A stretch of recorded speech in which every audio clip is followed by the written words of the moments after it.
Ing'iyo kaka ji osebedo ka hinyore gi oula ni, in kaka ja Red Cross, en ang'o mineno ni onego wapuonjre kaka jopiny? Nikech bang' waseneno kaka midhiero ni obedo, en puonj mane ma nyaka koro wabed godo mondo mi kik ochak oyudwa kaka oyudowa ni? Gimokwongo en duoko piny exposure ne oula ni. In kaka Trevor, ere kok inyalo duoko exposure mari gi familia ni piny ne oula ni? Koro bed ni kama idake, inene en kama pod inyalo dake gi jodala ni midakgo, koso en kama piko biro iga ka iga to inyi. Mage puonj wang'isogi. Koro ine ni dak kama pi oula ko biro to oula ok nyal inyi. Mar ariyo, wach mar tiyo gi early warning information. Weche mag Kenya Meteorology Department miyo waga warning, kata radio wa mag dholuogi ilandonwa ni koth biro to dhi chwe mang'eny kama. Ji oti gi weche milandogi, milome miorogi, ji owinjo ti gi milome gi. Mondo giwinj chon. Mondo giwinj chon to giikre chon. Un kaka jo Msalaba Makwar ukonyo ji nang'o gi wach mar dho ngere luongo ni psychosocial support kata dang'ni mar paro? Nikech ing'e maber ni ka oula no biro oyweyo familia mari, ot ionge godo, chiemo bende odhi te, jamni mani godo bende odhi.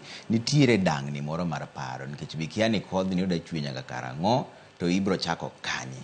Ukonyo joma kamago nade? Nikech nitiere wach mar chiemo, wach mar kit miwacho no, to nitiere koro dang'ni mar paro.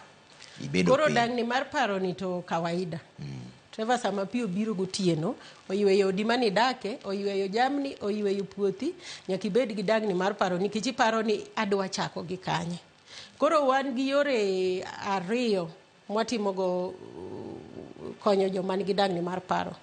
Wan gi counselors wa trained ma watiyogo e kembe ma waseketo ma ji odake gi. Wan gi counselors wa makonyo ji.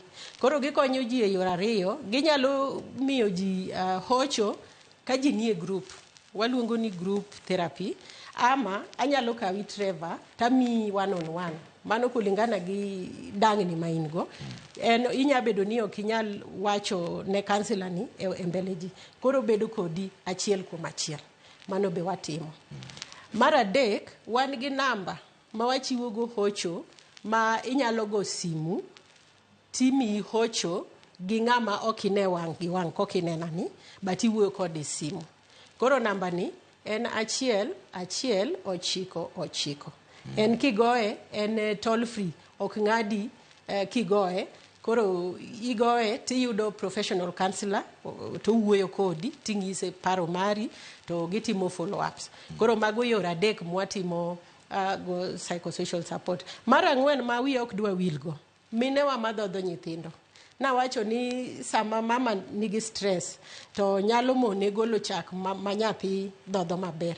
Koro mine gi be sama wane kambicha, wang'iyo gi ni gin kanye, ere mine madhodho nyithindo man ka, to waketo gi kamoro maber, wa ensure ni gin gi kamoro ma ginyalo dhodho nyithindo.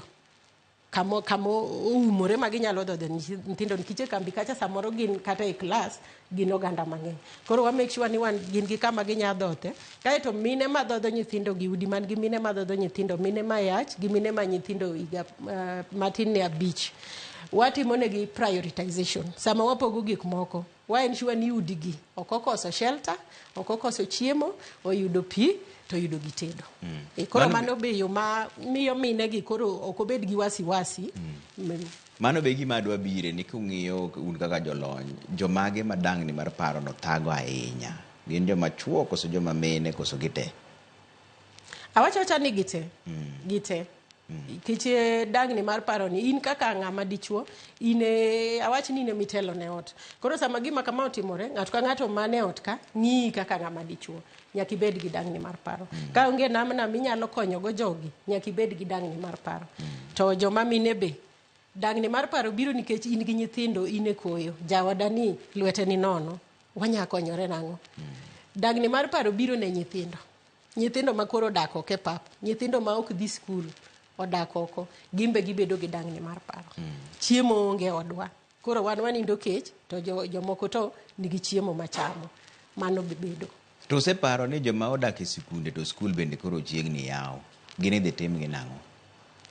Mane gima koro watiyo gi sirkal maduong', gi sirkal mar county gi jomigepe moko, nikech nyaka non mang'e ni jogi idhi tergi kanye. To gina ang'isi ni inyalo yud kamiterogie e lowo kamoro mapap maber, lakini nyaka migi gima gibet go kaka ot. Koro e shelter git mawacho ni nikech ka gin e skul to koro tado mar skul cha ogeng'o negi koth, ogeng'o negi koyo. Koro mane gima tie sani ni kodargi to idhi tergi kanye to idhi migi ang'o ma giumorego kaka ot. Yeah. Ka koro watieko, ang'o midwar ni medier ni ji owinj kawuono kuomi kae? Wach ni mogik miwe godo jopiny. Wach mogik, Trevor, adwa wacho ni wamed konyore, wamed chiwo mondo wakony joma oula ni ohinyo.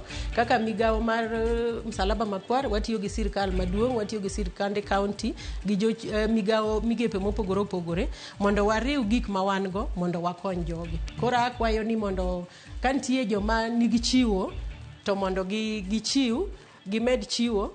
Ginya chiwo through Kenya Red Cross, wan gi office e county ka county, ama ginya chiwo through coordination mar county government mondo konyruok gi ochop ne ji. Wan gi pay bill mar chiwo 10,000 ka itindiko account tindiko flood sama nyingi. Okay.